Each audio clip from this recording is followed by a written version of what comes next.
The story you're about to hear is true. Some locations and names are not disclosed or have been changed to protect the innocent. This happened to me. What would you do? I'm patrolling the streets of a city. I'm enjoying what I'm doing. I'm in my patrol car. We're patrolling around and people are glad to see you. People are waving at you. And then when you get a call, dispatch calls you and you answers the call. And when it's a domestic matter, seems that everyone's happy to see you upon your arrival. But if you have to make a decision to possibly arrest someone, then people can turn on you very quickly. But it came to a point. Eventually, I got a call that I got the job as the district court juvenile officer. So eventually, I hung up the uniform and I walked across the street. And I had an office at the top of the courthouse. Now I get to dress up like a detective in a suit. My jurisdiction changed. I go from being a police officer, for my jurisdiction was the city limits.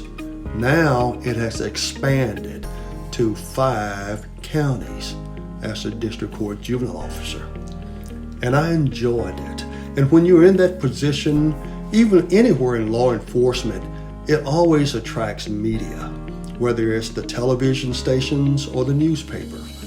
And working for the court, I often got called on by the press, in which I did answer the call.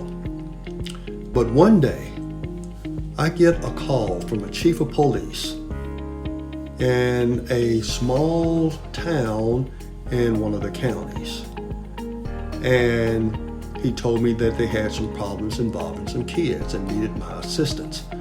Now, where he wanted me to go was in an area that I had been educated about from my in-laws, an area that people such as myself don't want or shouldn't be in or be at. You know how it is when you move or look to live in a certain location. You want to find out about the town. You want to avoid all the bad spots or bad communities, or you want to look for the best schools. So I was educated when I moved to this area that my in-laws and others telling me about certain towns to avoid based on the history of the past. So I go to this town, meet with the chief of police, and then we go from there and we go out to this home. And this house that we're going to is more almost on the edge of town, like in the rural area, like you're in the country. So as we go around the curve, from the tall trees that block the scene where we were going, suddenly, there it was, what I saw, what people had been telling me about based on the history of a place you want to avoid. But I'm in the field of criminal justice. I'm a law enforcement officer. And I got called and requested to come and to assist. Now, I'm in a situation here and I'm thinking, why did he call me? Why did he want me to come? Now, all sorts of thoughts are going through my head, wondering what's the real reason why he want me? Because in this region, there are no people that look like me, even in this small town.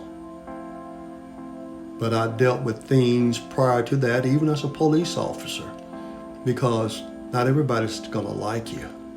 It seems you get a call and half of the people glad to see you, and sometimes half the people hate your guts. And all you try to do is be fair and righteous and do the right thing by all people. But on this day, this moment, when I got called, and I'm thinking the history lesson that I was given, all sorts of things are now running through my mind. What's the real reason why I'm here? So suddenly, when I saw the scene where we were going, I put my hands on both my guns. That's right. I had a gun under my arm and I had one on my hip. And I'm just thinking, what's the real reason here? Is there a matter involving kids or something more sinister at work here? Now, I'm faced with a dilemma because I'm in a position where I don't have to follow through on this. I do not work for the police department. They can't direct or dictate or control what I do. I control my own destiny in this situation because I work for the court. But being in other situations prior as a police officer, and I've been called and asked to assist. But then again, that old history lesson kept popping back up. Experiences that I've gone through as a child all my life, that I've seen, and the hatred and things we had to deal with. My experiences of junior high, my experiences is being involved in a war in the 9th grade at school. That's right. To me, a war at school. And it all stems down to what my in-law was telling me, the place to avoid, or places to avoid. And suddenly, there was that flag. I'm African American. And the flag, you know that I'm referencing, you know what I'm talking about. But it wasn't just any flag. It was a gigantic flag. It was the kind of flag that you see when you drive by banks, that you can see them from like a mile away, these gigantic flags like the size of a house. And there it was, draped over the entire house. That's right. The flag was draped over the entire house. And the only person that was a dark complected in that whole area seen was me. Now, I have a decision to make. Am I going to follow through and go to this property with the chief of police and not knowing what their true motives are? Because right now my mind is wondering. And I'm thinking, what if? And I'm planning what I have to do just in case. The question is, what would you do? Really? What would you do if you're faced with a situation that you may consider someone who hates you, who despises you, who wants to kill you? What would you do?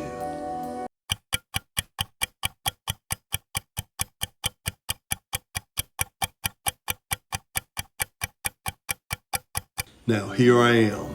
I'm mustering up the courage to not let it be seen, to not let anyone know that I may be a little bit concerned or possibly afraid here. But there was no trembling on my part because I have gone through a lot and I knew what I was faced with. But what did I do? I answered the call. I went to the home and I went inside the house. That's right. I went inside the house and I did not get any flack from anybody. I did my job and I walked out of that house with no one, using profanity towards me or shouting at me in any negative way. I did my job. And that's how that ended. But that's a story to share. And it's a real, true story. And I experienced that and to share it with you. Because we're in the United States of America. We're supposed to be united according to being not just the states, but as people. Because we have every race there is in the world right here. And every race in the world of people are born on this soil. So therefore, by birth, we're all Americans. Isn't it time that we set aside division? Isn't it time we set aside who's right, who's wrong? Isn't it time that we throw away, let the past go? We know the past. Every country has a past. But are we going to cling to that past, or are we going to look at what the issues and problems are and work toward a better future? Because have you noticed life is too short? We're here today and we're gone tomorrow. So why spend all of your life, living in hate? Why live all your life in fear? Why live all our lives in division? Why? Why we jump to this side or that side? You're right, you're wrong. Why? Because we live in a world of sin. And we try to do the right thing, but somehow it seems like we keep doing wrong. It reminds me of a good book when Paul, when he noted he wants to do right, but somehow it keeps seeming to be doing wrong. But I know that if we keep striving for righteousness, if we keep on praying, if we keep on talking, if we keep on opening our minds, we'll get there. We can make improvement because we already have. We are at a place right now that we've never been before. We are what we've never been before. Think about that. The United States became something that it never was. Never before in the United States history that the people were getting along so well before. Never before in United States history has its people enjoyed such better relations than we have in recent times. The 1970s was the Great Migration, where people started going to school together, no matter your race. People started having friendships. People started loving one another. Some may not like it, but that's the way it is. We can't control who we love. We cannot control how another person feels. Life is too short. So, let's make America what it was meant to be. Can we do it? I believe we can. But all this hate, this division, and all of these that's clinging on to the past, it's not going to serve anyone any purpose. And no one's going to win, because righteousness rule. Righteousness shall always overcome. Good shall always overcome evil, and right shall always overcome wrong. Wouldn't you agree?